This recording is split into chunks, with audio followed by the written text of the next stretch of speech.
The Inca are really well known for their incredible stonework, which is called ashlar masonry. And the stones fit together perfectly without any mortar. It's almost like a jigsaw puzzle. They did not have the advanced technology that we have today, so it's really a marvel. Graham Hancock has been ridiculed for decades, called a conspiracy theorist for suggesting that advanced civilizations existed long before history books admit. Now, new findings at Machu Picchu suggest he was right. The precision stonework, unexplained alignments, and signs of cataclysmic damage don't match the official story. For years, academic institutions dismissed or silenced anyone who questioned the timeline. Now, their narrative is crumbling. Was Machu Picchu built on the bones of a forgotten civilization? And how deep does the cover-up of our true past really go? Let's begin. The few stones in the center of Machu Picchu are over 50 tons. And you look at these single stones and see how perfectly they're fit. There's not a good explanation to this day how people with rudimentary technologies were able to do that. The evidence they don't want you to see. Graham Hancock has spent years insisting that ancient civilizations had knowledge far beyond what mainstream archaeology admits. His critics in academia have attacked him non-stop, dismissing his work as dangerous pseudoscience that threatens their carefully guarded story of human history. They've gone as far as banning his books in universities, blocking his talks, and launching smear campaigns to ruin his reputation. But Machu Picchu may be his strongest evidence yet, a clear sign that ancient builders had abilities we're only starting to grasp. The proof is so striking that even hardened skeptics struggle to dismiss his ideas as fringe theories anymore. Recent findings show this site isn't just piles of stone or basic construction. It's advanced engineering disguised as simple architecture. Exactly what Hancock predicted researchers would uncover if they dared to look past academic dogma. The entire citadel works like a vast astronomical device, perfectly aligned with sacred peaks and celestial events, showing knowledge of both geography and the cosmos that shouldn't have existed at the time. Atop Huayna, Picchu sits an arrow-shaped stone that points due south with uncanny accuracy, something even modern surveyors would find difficult. Its sightline runs through the famous Intihuatana stone straight toward Mount Salcante, one of the holiest mountains in Inca history. That isn't chance placement. These alignments form a living map that links the landscape to the stars, turning Machu Picchu into an astronomical instrument capable of tracking solar and stellar cycles with precision. On key Inca calendar dates, the sun rises and sets behind chosen peaks, throwing dramatic shadows across the ruins that turn the site into a giant stone calendar. This level of planning requires deep knowledge of precession cycles, star movements, and surveying techniques that scholars claim the Incas never had. Yet the proof sits there in plain sight, cut into rock, aligned with mathematical exactness, and challenging everything textbooks say about ancient capabilities. The sheer sophistication built into Machu Picchu supports Hancock's case for lost civilizations that carried advanced knowledge forward. This was no simple stargazing ritual by farmers, nor just symbolic religious design. It's solid evidence of scientific skill that official history has worked hard to bury in order to protect comfortable myths about human progress. And the astronomical alignments are just the beginning. The real cover-up goes deeper than most people realize, starting with the manufactured tale of how Machu Picchu was discovered in the first place. What mainstream archaeology won't admit is that the whole discovery story was carefully staged to bury uncomfortable truths about indigenous knowledge. But just how far does this deception really reach? The Lost City hoax. The entire Machu Picchu discovery story represents fabricated propaganda designed to hide uncomfortable truths about indigenous knowledge and cultural continuity. Every documentary, textbook, and tourist guide repeats the same romantic narrative like gospel truth. Explorer Hiram Bingham III discovered the lost city of the Incas in 1911, stumbling upon mysterious ruins forgotten for centuries in the remote Peruvian mountains. Every single word of that story is a carefully constructed lie. Bingham wasn't even looking for Machu Picchu when he arrived in Peru with his Yale University expedition. He was hunting for Vilcabamba, the real lost city of the Incas, where the empire's rulers had retreated after Spanish conquistadors arrived in 1532. Vilcabamba was the legendary stronghold mentioned in Spanish colonial documents, the place where Inca resistance fighters held out for decades against European invasion and cultural destruction.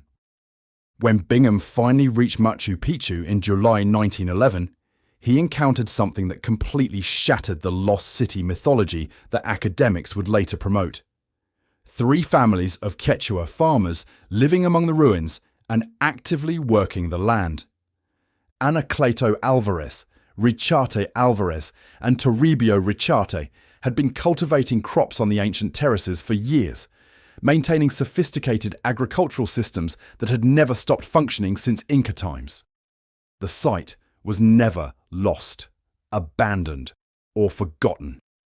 It had been continuously inhabited and worked by indigenous peoples who understood its true purpose and significance far better than any European explorer ever would. But acknowledging this reality would have completely destroyed the colonial narrative that European explorers were needed to rediscover indigenous achievements and bring them to world attention. So the academic establishment made a deliberate choice. They buried the inconvenient facts about indigenous continuity and promoted Bingham as a heroic discoverer of abandoned ruins. This false narrative served multiple political purposes, justifying European colonial attitudes while erasing indigenous voices from their own historical record. The deception goes even deeper and more disturbing when you examine Bingham's actual claims. He spent the rest of his life insisting he'd found Vilcabamba itself, claiming Machu Picchu was the legendary last stronghold of Inca resistance against Spanish colonization. He published books, gave lectures at prestigious universities, and built his entire academic reputation on this false identification, despite growing evidence from other researchers that he was completely wrong. The theory wasn't officially debunked until after his death in 1956, when archaeologists finally located the real Vilcabamba 50 miles away in dense jungle terrain. For over 4 decades, the academic establishment allowed Bingham to promote false claims because the romantic lost city narrative served their institutional interests better than acknowledging indigenous knowledge and cultural persistence. The truth, that indigenous knowledge never disappeared and was deliberately suppressed through colonial violence and academic manipulation, threatens too many institutional reputations and funding sources to acknowledge openly. Graham Hancock was right when he argued that orthodox archaeology functions more like a religious institution protecting sacred dogmas than a scientific discipline pursuing truth wherever it leads. Yet even the discovery deception pales compared to what archaeologists found when they actually studied the site's construction methods. What did they discover that terrified them so much? Ancient technology that makes modern engineers look like amateurs. Machu Picchu sits directly on 2 active earthquake fault lines in one of the world's most unstable seismic zones. Cities like Lima and Cusco have been destroyed multiple times by massive tremors. Modern buildings in Peru depend on high-tech earthquake-resistant designs just to last a few decades. But Machu Picchu's 500-year-old Inca structures still stand solid without a drop of mortar. This enduring mystery makes a compelling case that Graham Hancock was right. Machu Picchu isn't what we thought. It's something far more advanced. The stonework is astonishing. Massive granite blocks, each weighing several tons, were carved and set together so precisely that not even a razor blade can slip between them. With no cement to hold them, the stones rely only on their flawless fit, forming walls that have shrugged off centuries of quakes, floods, and violent storms without a single repair. When tremors hit, the stones don't crack or topple. Instead, They seem to dance, shifting with the motion and then settling back into perfect alignment. Modern engineers use advanced materials, shock absorbers, and digital simulations to achieve far less flexibility. The Inca managed this without iron tools, without wheels, and without draft animals.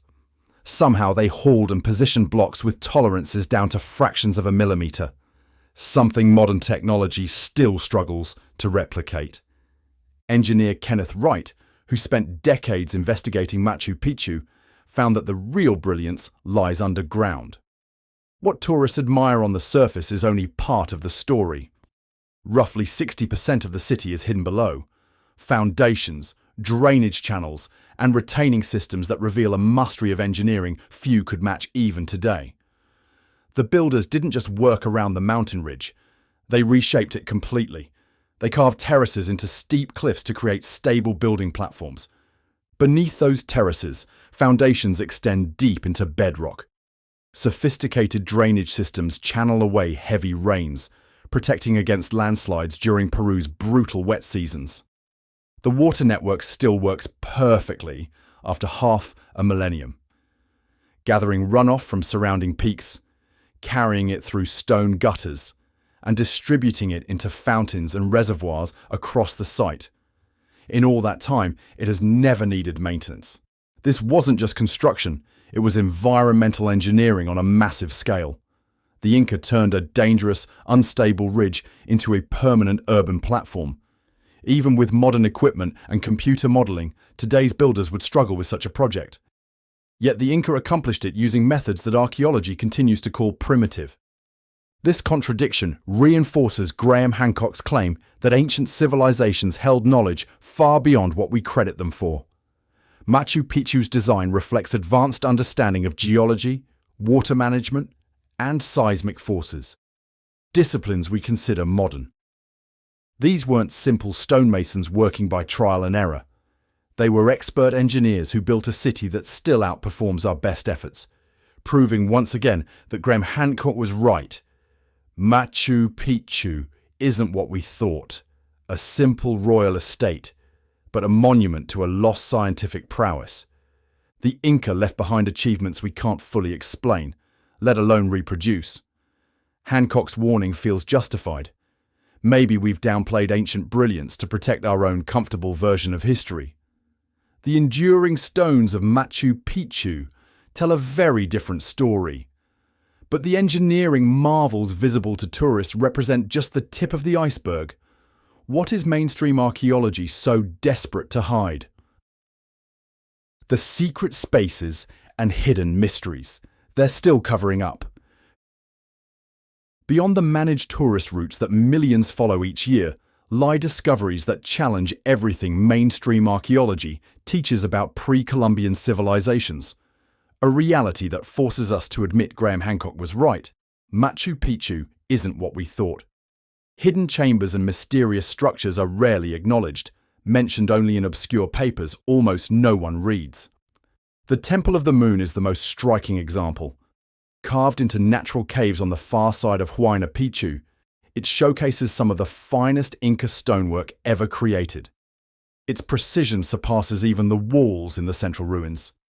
Stone niches, crafted with mathematical accuracy, once held mummies of revered figures, marking it as one of the most sacred spaces in Machu Picchu.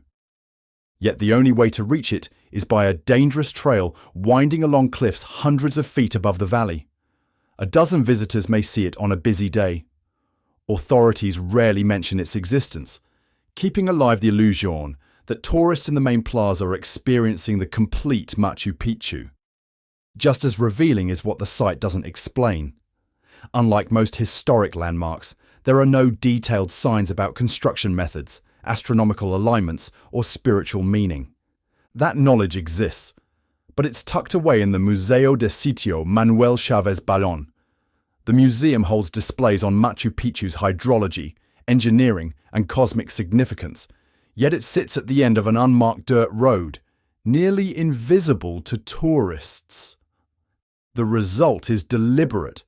Visitors leave mystified but uninformed, seeing ruins instead of recognizing advanced ancient knowledge.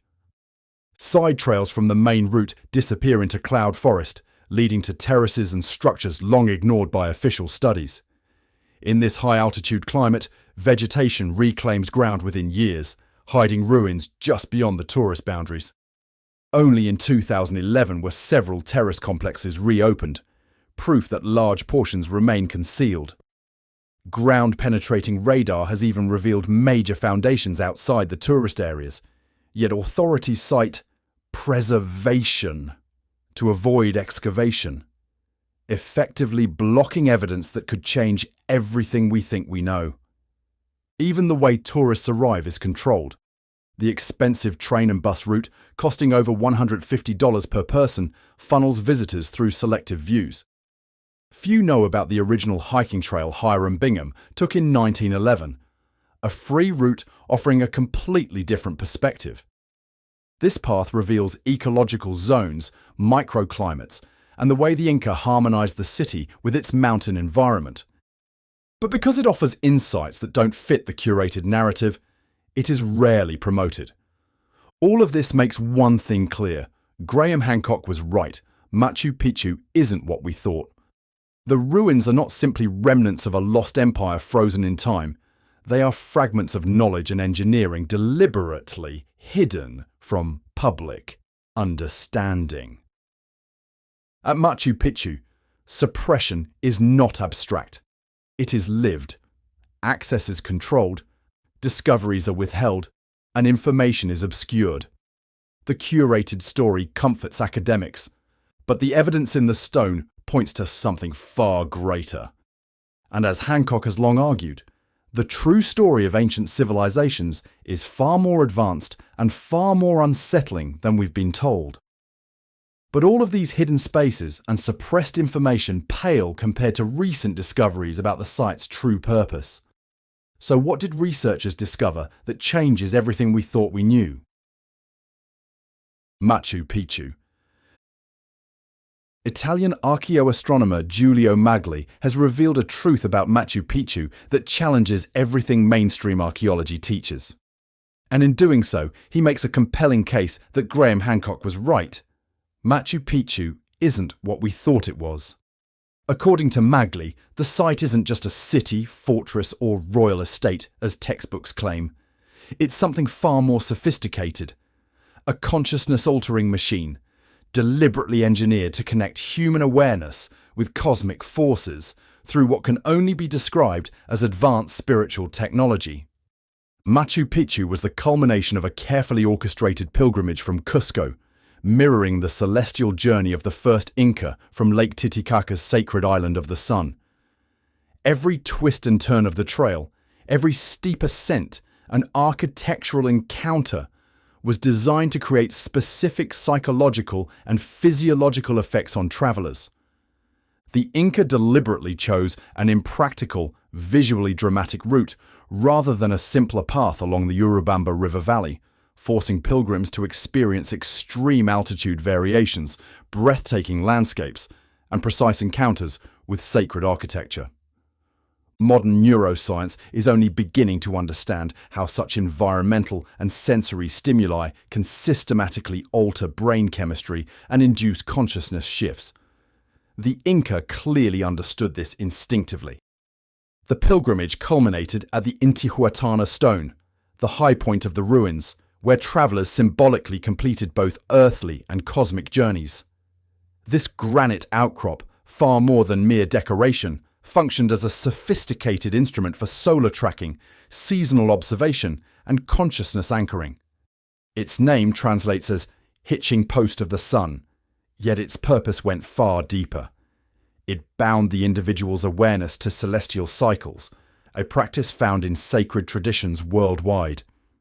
Pilgrims completing this journey would experience direct energetic connection to the cosmos, an effect magnified by the precise geometry, astronomical alignments, and acoustics of the site itself. The architectural brilliance of Machu Picchu amplified these effects. Every terrace, corridor, and plaza was mathematically positioned to create a psychoacoustic and electromagnetic environment that enhanced meditation, altered perception, and deepened spiritual insight. Shadows cast by sacred mountains during key celestial events would create dynamic displays across the ruins, turning the landscape into a living calendar and a tool for consciousness expansion. Even the smallest stones seem placed to optimize energy flow and human perception. When we view Machu Picchu through this lens, it becomes undeniable that Graham Hancock was right. Machu Picchu isn't what we thought. It's clear that conventional archaeology has missed its most essential purpose. Rather than a static city, the site was an interactive system designed to guide, train, and transform human consciousness. The Inca were master engineers, not only of stone and earth, but of the mind itself. Their knowledge encompassed astronomy, geometry, physiology, and environmental psychology, fields we often consider modern, integrated seamlessly into a spiritual scientific framework. Modern researchers are just beginning to grasp the scale of this achievement. Unlike a typical archaeological site, Machu Picchu cannot be fully understood by studying stones or ruins alone. The site's power lies in the journey, the ritual, and the dynamic interplay of humans with landscape, cosmos, and consciousness. Every element reflects intentional design, challenging the idea that pre-Columbian civilizations were primitive or simple. Hancock was right. Humanity's ancestors possessed technologies and understanding we are only now beginning to rediscover. The implications are profound. If Machu Picchu was intentionally designed as a consciousness-altering machine, what does that say about other sites we dismiss as mere ruins? Göbekli Tepe, the Great Pyramid Complex, Angkor Wat, all may hold similar hidden technologies. Machu Picchu isn't what we thought. It is evidence that ancient peoples understood fundamental principles of reality and human awareness that modern science has yet to fully explore. The site forces us to reconsider the very narrative of human history, bridging spirituality, engineering, and cosmic understanding in ways previously thought impossible. But Machu Picchu isn't just a Peruvian mystery. It's a piece of a much larger puzzle. What if this site is just one visible fragment of a global network of ancient knowledge, deliberately hidden from view? Hidden knowledge and the global pattern. The significance of Machu Picchu extends far beyond Peru. When examined in context with other ancient sites, it reveals a global pattern of advanced knowledge deliberately concealed from mainstream understanding. Graham Hancock was right when he argued that prehistoric civilizations possessed capabilities far beyond what conventional history allows. Machu Picchu provides overwhelming evidence for this claim. Not an isolated anomaly, but part of a worldwide network of sophisticated spiritual scientific technology. The same principles Hancock observed at Göbekli Tepe, the Great Pyramid, and Angkor Wat operate here. Each site demonstrates precise astronomical alignment, sophisticated geometry, and advanced environmental engineering designed to amplify human consciousness. These aren't random achievements. They suggest shared knowledge or at least parallel understanding of cosmic principles, lost to time through cataclysms, deliberate suppression, or both. Machu Picchu, with its psychoacoustic architecture, complex terracing, and celestial orientation, mirrors these global patterns, reinforcing the idea that our ancestors had systematic methods for transforming human perception and experience. Institutional forces have long worked to obscure this reality. Archaeology, as practiced today, often frames these sites as isolated cultural artifacts, ignoring the wider context that links them across continents and millennia. The result is a fragmented understanding that underestimates the ingenuity, sophistication, and spiritual insight of ancient civilizations. Machu Picchu challenges this narrative. It demonstrates that technological, astronomical, and consciousness-related knowledge was not only possible, but intentionally embedded into monumental construction. The implications are staggering. If ancient peoples could manipulate consciousness, track celestial cycles with exact precision and integrate architecture, landscape, and astronomy into transformative experiences, then mainstream narratives about primitive ancestors are profoundly flawed. Such knowledge wasn't simply lost, it was systematically erased or obscured, preserved only in fragmentary traces across the world. Institutions often prioritize cultural comfort, economic interests, or political stability over truth, marginalizing evidence that threatens entrenched historical frameworks. Hancock's thesis, validated by this perspective, is that humanity suffers from deliberate amnesia about its own capabilities. The evidence is tangible, measurable, and compelling. Complex architecture, astronomical precision, and consciousness-altering design are not the work of primitive people, but of highly advanced engineers, astronomers, and spiritual scientists. If Machu Picchu was built as a kind of cosmic machine, what other ancient sites might be hiding secrets we've missed? And if Graham Hancock was right, does that mean we're close to unlocking humanity's lost knowledge? Let us know what you think in the comments section. Remember to like, share, and subscribe for more. Also, click the next video showing on your screen. You will enjoy it.